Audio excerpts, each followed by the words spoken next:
Hey, everybody. Welcome to the Climbing Sycamores podcast, where we look at today's topics to get a better view of Christianity. I'm Annie Beege, and I'm joined by my friends Ben Sadler and Matt Harbach.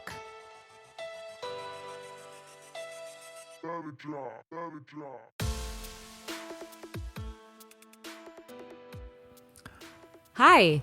Hey, it's Ben's birthday today. Happy birthday to Happy me. birthday. He was Matt's yesterday. I sang him a little ditty and He sent did. it to him. Oh, He did sent he? me a recording of singing Happy Birthday. It Oh, was how nice. beautiful. I was in tears.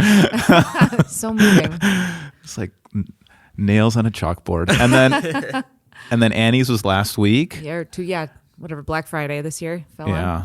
Yeah. And you were just commenting, Annie, on how different all of our birthdays were. It just kind of shows our personalities. Well, right. I mean, you went on Facebook for the first time in, I don't know, a long time and posted, hey, celebrate with me by doing these exercises. Oh my gosh. And I'm like, we have drastically different ideas about what it means to celebrate. For me, it's going out. It's spending time with friends, seeing live music. It's drinking some beer. It's having a good time. Sounds exhausting. Yeah. And for Matt, yesterday, I worked and then I came into work. And then I went home and I talked to my sister and we played Words, which is it's like mini Scrabble, but you can play it. Yeah. And I was so tired. Part of the game is if someone makes a word, you can add on to the word and still get more points. So sometimes it's kind of funny.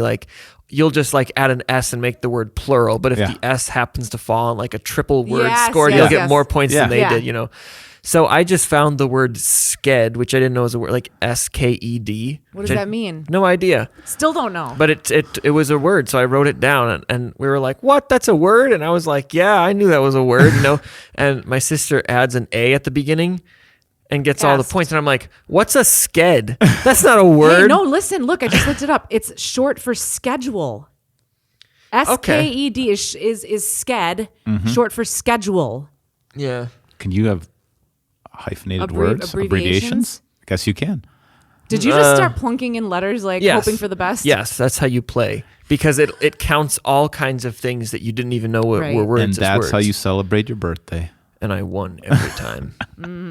No, I just sat on the couch and was very exhausted. It's December, people. All right. I'm, it's the Christmas season.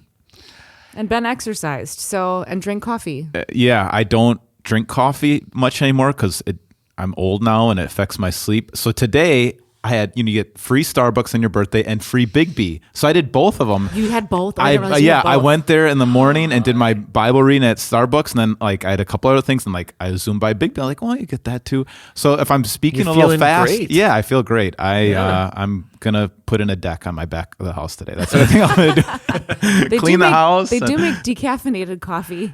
Really? Okay. Why would you drink that, though? Tastes good. So I'll be speaking. And then, I feel like I'm going to be like Michael Scott on Pretzel Day where he takes a nap in the afternoon. That's what's going to happen. I'm going to have all this surge of energy and just crash. Yeah, it's good. So, this is a really crazy month. I know for you too, because when is Dave's birthday? Dave's is Sunday, and our kids are both in November. And mine, obviously, November. We should just have a Climbing Sycamores birthday bash. There you go. We should. And we can It will consist of what? Sitting on the couch? No, I don't think we're so. Going Exercising? We're No. going to the Middle East, and we are climbing an actual sycamore tree. Okay. Let's do it.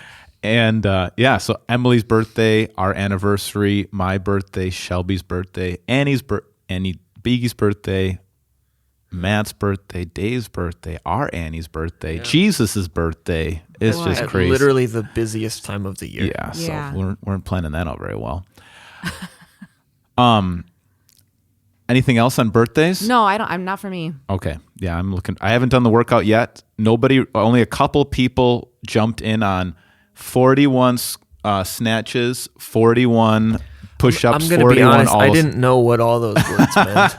I don't know what a burpee is. Yes, you do. I've heard, It's awful. What is that? It's a push-up, and then you stand up and you do a jump. Oh. And then you go back down to push up. Sounds exhausting. It is. All right. Well, there's a couple other things that we wanted to talk about. We want to go into the differences of generations and kind of this idea of volunteerism.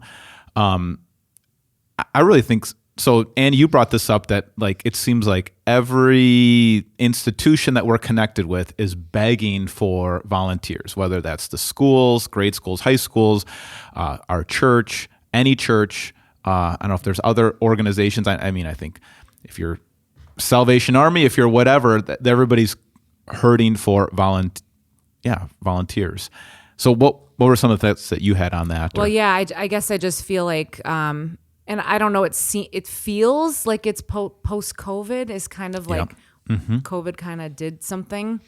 And now we're struggling to get volunteers. And I just feel like if you're a part of something, if you're taking advantage of the benefits of something, whether that's coming to church and having the Victory Cafe or putting your kid in Victory Kids, and you're taking advantage, you're consuming the benefits, then you need to be accountable, and you need to be contributing as well as consuming.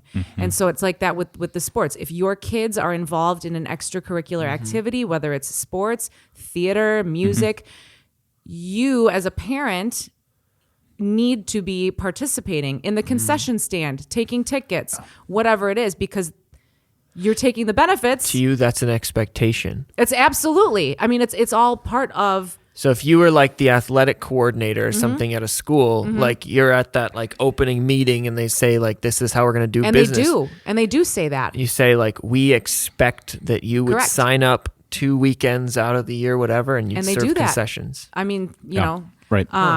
But so I don't know where it like falls through the cracks, and maybe it's done, maybe it can be done on a case by case basis, but I'm almost at the point of being like, dude, unless people have kind of weird schedules, so maybe no exceptions. there are exceptions. No exceptions. But if you as a parent do not do this, and we're constantly asking you for help, then your kid doesn't get to participate. Yeah.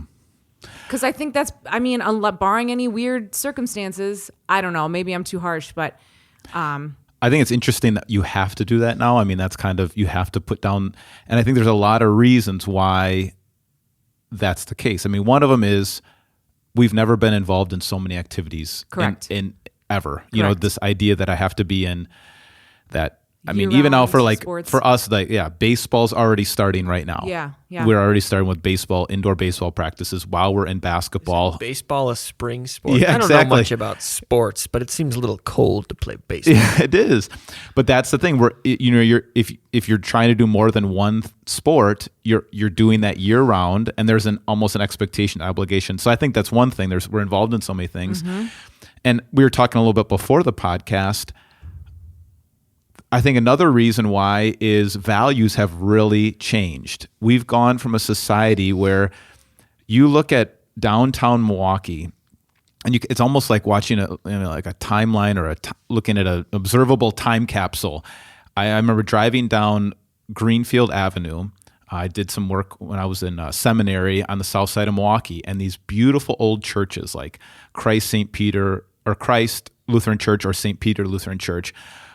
About 125, 150 years ago, these things were built by poor immigrants that come over from Germany, and they're so devoted to their institution. They are risking their farms, their livelihood, everything. They stop everything to build these buildings, and they were willing to devote everything to building these schools, these buildings, and that is so much on the other side of the spectrum to now we're not devoted to anything but ourselves, where we've gone from a group of people who put a lot of trust in their institutions, whether that was the government, just the World War II generation. Everybody was on board to go against fascism and communism. We were all unified in that, to now where we're so splintered as a society, we're not devoted to anything. And that does trickle down to even, volunteering for schools or anything. And I think the blessing also of the choice program, now people can make choices whether they send their kids to a private school or public school, but you don't have any skin in the game. So now you're not paying for that tuition. And we're part of that. Well, all the more reason to volunteer. Right. But, but we don't have any, that's logical, but that's not, your money follows your heart. Or your heart follows your money. That's how the way Jesus talks about it. So I think when we don't, we're part of the choice program. when you don't have as much money invested in it, you also just, it's not yours anymore. It's not, so I think that's part of it. How would you not, I guess for me, I would feel very, I don't want to say guilty, like not like crippling guilt. I would feel very uncomfortable not contributing. Right. But I just think that's like psychologically, if I like when you tell your kids, like there's a difference of I bought my kid that jacket, and if they lose it, they lose. They don't think about it. But if they spent the money on buying the jacket, they're not going to lose it. And I think that's part of it. But your kid is invested. It's like it's kind of by proxy. Like your kid is invested in the program, so therefore you should be invested because your kid is invested. You should. I'm just saying. I think that's part of it where you don't have that. You don't know anything that's.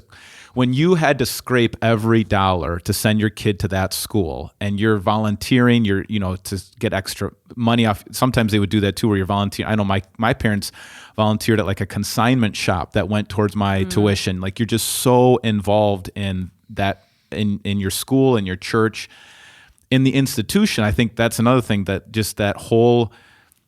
There is corruption in institutions. It happens. But we have gone so much to the extreme to just say all institutions are inherently corrupt. And so we have no trust in any institutions right now as a society, especially younger and younger generations.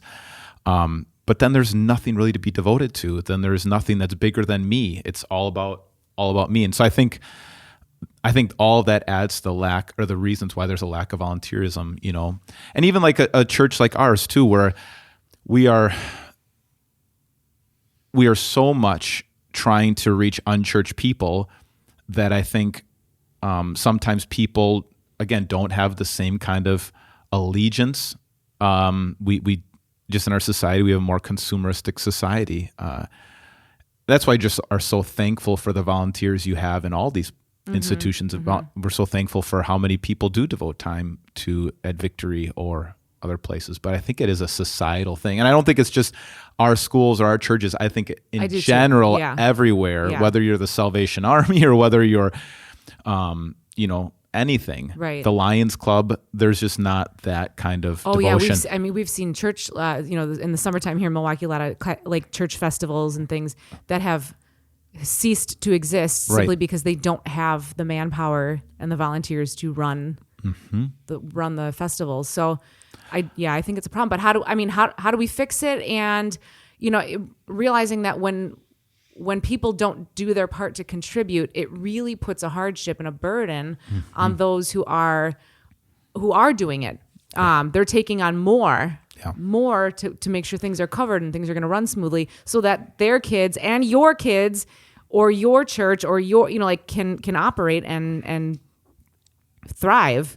So like it's important for everybody to chip in and it's not like you're being asked to, dedicate hours and hours. It's an hour. Well, I think that's the best we can do is lead by example for our kids. Having Logan, play drums at the church and our kids volunteering in different ways in these different places in their life, I think is the best we can do. Is really getting our young people involved. I try to do it with our middle schoolers, getting them involved in some of the service here at church, and I think that is a huge thing. Is just trying to instill that and teach our young people to be devoted to organizations. It's okay. I mean, yes, some organizations and institutions are going to let you down, but that doesn't mean you can throw out that whole idea. Institution is a good thing when it's run with a good set of bylaws and because it will outlive you. It's bigger than you, and we need to teach our kids that there's an importance in being a part of something that's bigger than you. And I think there's so much emphasis on the individual YouTube influencer, the individual and living your own best life now. It is so different than how our ancestors would have thought about it generations before us. Well, then I also, to combat that, if that's the way that the mindset is, it's going to be about me and what's best for me. Yeah. Well, then in order to actually change that, you need to be penalized. Like if we're going to operate on that level of selfishness, yeah. correct, then you need to have things taken away from you Yeah, if I you think you're don't right. contribute. Like that seems to be the only way to get through. If that's the mentality coming in, then that Yeah. needs to be the mentality going out, if that makes sense.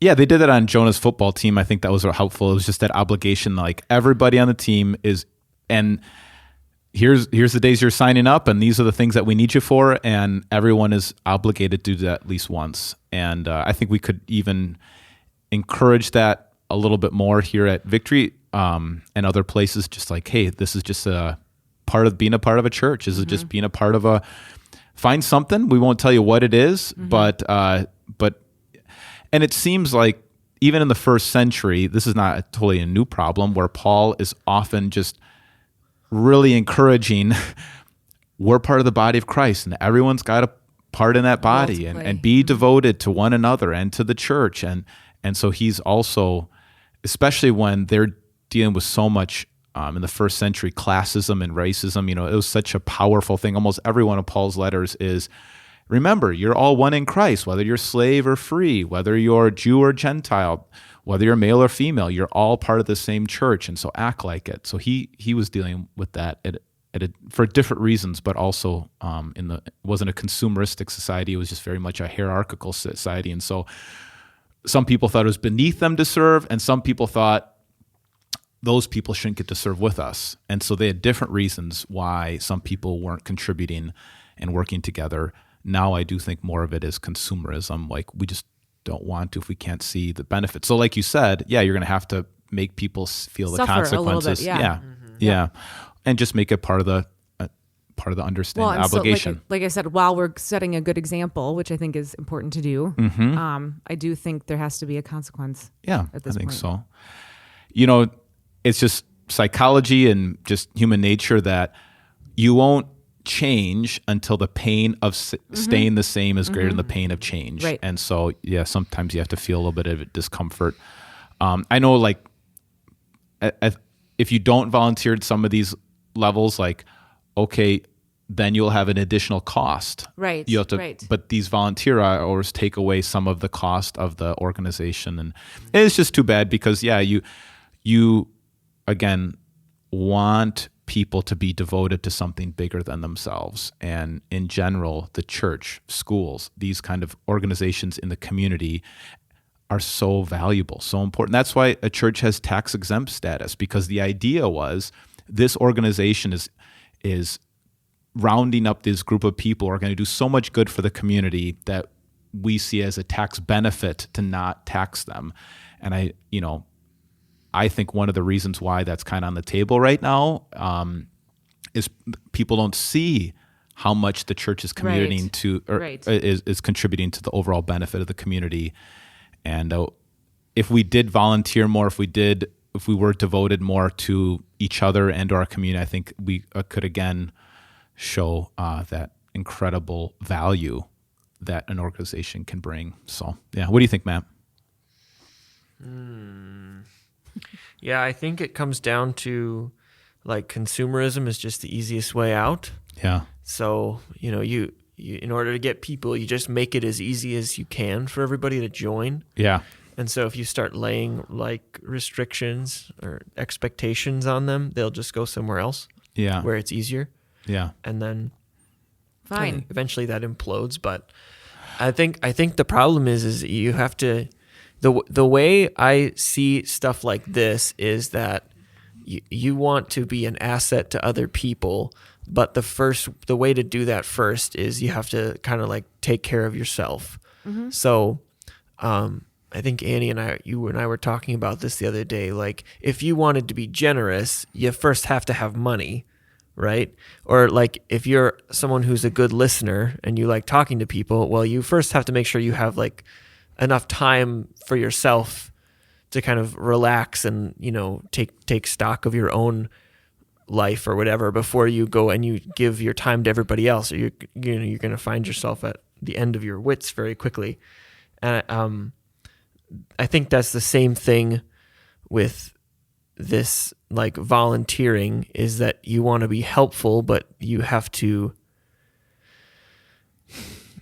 make sure that you've got time for your own whatever it is first. Like, and I think what it comes down to is people are doing too much. They don't have time for themselves. Correct. And so I can't give any time away. I don't have enough time for myself. Correct. Yeah. Well, and if I could expound on that a little bit, because, I think I was thinking to myself, why are we so busy? Like what, because COVID, we all, nobody was busy, right? And there was nothing to do. And then suddenly, and I think a lot of it, or I think a big factor is the line between work and home is very blurred because we have found so many people finding out they could telecommute during COVID. And so now, and I mean at a church that seems to kind of be like just a thing in general, but I think even in like a traditional organization now, it feels like people are working from home. The line is just blurred. Like there's no like, hey, I go in at 8, I leave at 4, and I leave my work at the door. It's always there. And so I think people are just consumed with that because the line got blurred somehow. And the loyalty is different too. Like nowadays they say people will work on an average like a couple, well, like 3, I don't know if it's like 3 to 5, I don't know the exact number, but they'll work a couple years at a job with the expectation, like I'm going to learn what I can and grow so I can move on to the next job where I'll have a better position and better pay. Not like 2 or 3 generations ago where you worked for 40 years at the same company and got a pension. But like that loyalty's not there. I don't think. Neither are the pensions. No, neither are the pensions. The loyalty's not there for the employer or the employee. Where for the employer, it's like, if you like, we're up in our game. This is a fast-paced work environment. So, if you're not going to take my calls at night, Correct. Someone else will. Correct. Right. So that's where another place that the line gets blurred, Yeah. I think that those are all really, really important points, and just learning to be devoted to something bigger. And I do think that blurring of lines, you have to like relentlessly put up artificial dividers in your life. And we were talking about another topic we could have talked about is digital addiction. And that, I think like when I get so either stressed or bored, it's so easy to watch mindless YouTube videos on golf swings or something like that, and or be checking email at any time because you can always open up your email, and we don't realize, we think, oh, I'm just checking my email. We don't realize the residual effects of you start thinking about something, and now you didn't have time to answer to something, so now you're thinking about you should have been answering this. So I think the more technology kind of enmeshes into our life, the more we're going to have to put arbitrary boundaries up. Such as like, hey, Annie, leave your phone in your purse during your son's basketball game. Don't, literally, because, something will come up and then it's something I feel like I need to address immediately. Exactly. Whereas it probably could have waited a half an hour. Exactly. But the way that I'm wired is just like, I want to take care of it and be done. Right. So as much as you can, be with the people in the room. I think that's one of the things. And for me, like, if I'm going to write a sermon, I got 3 hours, phone is off for 3 hours to write this sermon. And then, you can get back to people. Also, I think I've been using this a little bit more like the do not disturb, and only, your family contacts can get through to you, or double phone calls or whatever like that. And, those kinds of different things, because it's exhausting. Muting the group thread. Exactly. There you go. So I found some feature that will just block unknown callers. Yeah. Or it'll silence them or something. Yeah. I never have my ringer on anyway, but that's great. It's like if I don't have your name saved in there, too bad. And then you get like a text message. Hey, I tried to call you. I think your phone inbox isn't set up, or they'll be like, your messages are full. Am I going to empty that? No. I think the hard part for me is, as a pastor, you want to be available as much as you can, because there's always that thought, what if somebody's in the hospital? What if something tragic is happening? You want to be there for people. But then also, then the balance of, but I need some boundaries to eat a meal with the family, to work on some of these things that I'm best at. So that's not, we just can't do more than one thing at once. We have to be able to put up some of these boundaries. So and I think that makes us exhausted. I think then, even if we don't have a lot going on, we feel like we have a lot going on, and then I can't volunteer because I have so much going on. But if we would put some more boundaries, we get a little bit more structure and less chaos in our life. But man, I just think we have to start kind of preaching what the value of volunteering is. I think nobody sees any value in that anymore because it's like, if I have a skill, then I should get paid for it. right. Oh yes. And that's Turning how I hobbies feel. into Like- hustles. Yeah. I want money, baby. Like, I'm not here to help. Yeah. Right. Yeah. And just the value of there's a couple of people that I have really admired that they own these different businesses and they do stuff pro bono. They just do some volunteer kind of work with their skill every year. They not only tithe their income, but they tithe their skill. And so they pick out different people that they can design a website for free, or, give this kind of legal advice or do this kind of thing. And I thought that's one way to kind of not just tithe your income, but tithe your skill. I thought that was pretty inspiring. I haven't done that, but Maybe I keep interrupting you. I'm so go ahead. sorry. Oh. It just keeps happening. My Adelante. timing is bad today. I think that people might not recognize some volunteer opportunities as skills, or like or an opportunity to use their skills. So like, I think there are some jobs that aren't maybe glamorous, or like taking tickets at the basketball game. Yeah. It's like, well, you're kind of the face of the school at that point, and all of the visitors that are coming from other schools, like you're interacting with them. So your job actually is important. You know what I mean? And so like helping people see the value of like, it just seems like, oh, I can take tickets. Cool. I can, give them change and whatever. But like, no, really, like there's actually, it's important that you're personable and friendly. And it's really a huge gift. yeah. So it's not I think every volunteer opportunity, is important. And I try to say this, and I don't know if it matters to people or not, but my internship year, they call it our vicar year, the lead pastor, I would always see him going up to every volunteer and always saying, "Thank you for your service to your Savior." And I've tried to say that as much as I can whenever I see somebody serving, like, "Thank you for your service to your Savior." Because it is like, I think different ways that we could write cards, and I know you do a lot of this with your teams. You get them sweatshirts that say, Teamwork makes the stream stream work. Yeah, baby. yeah. Coolest Any of those- sweatshirt. it's awesome.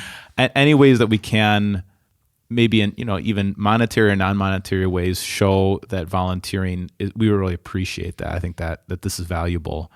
But it's either we want to get paid for something, or we don't see the value in the organization. Because I think, like, if, for example, if you know somebody who's dying of cancer and then you give yourself to a cancer research organization, like you're going to volunteer, you're going to do whatever you can because that is so valuable to you. I just pray that we all can find organizations like that, whether that's the church or the school, that we see so much value in that we're willing to give our time and our talent and give our best. And it's going to, you're not, I think takes faith. You can't outgive God, whether you're giving your time or your talent or your treasures, whatever you're giving. Yeah, you might not get paid for that, but God sees what you're doing, and He promises to bless you for the ways that you serve in His name. So that's where our faith really does come in, the faith to believe that God is going to bless us for what we're doing, and take care of us. That's not a waste of our time. Yeah. I think, honestly, the times that I think I have the most fun around here I feel like they're like busier times where, yes, I get paid to be here, but it's the busier times when you're there for extra hours because it's the holidays. But it's like if you have like a good volunteer team and you're working hard at something, and then you finish the project and you succeed at it, like that's the most fun, even though I'm putting in the extra hours, right? Yeah. And I'm an employee here. It doesn't really seem like work, I would say, at that point. The stage work that you've done this year with the Christmas tree and the lights, it is really cool. Yeah, So it that is. and a lot of the stuff that the cross at Easter and then the lilies that were coming. I mean, you've put in a lot of extra. It is that the value of doing good work and seeing how much people appreciate it. It gets you in that kind of flow state, and you feel really Christmas thankful. this year was great. All prepackaged. It was like, I do not want to build anything. We're just going to spend money and buy It everything. looks awesome. Well, you still had to put it together and make it look nice. There's a lot of thought that goes into it, but It looks like a Charles Dickens, holiday special, and that's stuff that's not going to go out of style either. That can be used. So really good. And I think it's really cool to see the improvement over a period of time, the growth that happens. Matt and I were talking about it, and just how things have changed. If you go back and look at our services from a year ago, 2 years ago, 3 years ago, during COVID, and you look at where it was and where it is now. I mean, and we don't see it because it's so gradual for us. Right. But when you really go back and look at these periods of time, like it's pretty crazy. So it is cool, and that's volunteering. like all volunteers. Yeah, to see the growth and it's because of them. improvement. Mm-hmm. Yeah, I mean, finally, I think volunteers want to see what they're doing is showing growth and progress. They're doing something that matters. There's purpose in it. And when they can see that, like, hey, this really mattered. This was worth my time. That really does also, you forget about how much time, how hard it was, whether you're getting paid or not, because you see it as very meaningful. Yeah. So, well, now we're going to see a vast influx of volunteerism all over the greater Milwaukee area. Let's hope so. Based Get on this out there and podcast. volunteer, guys.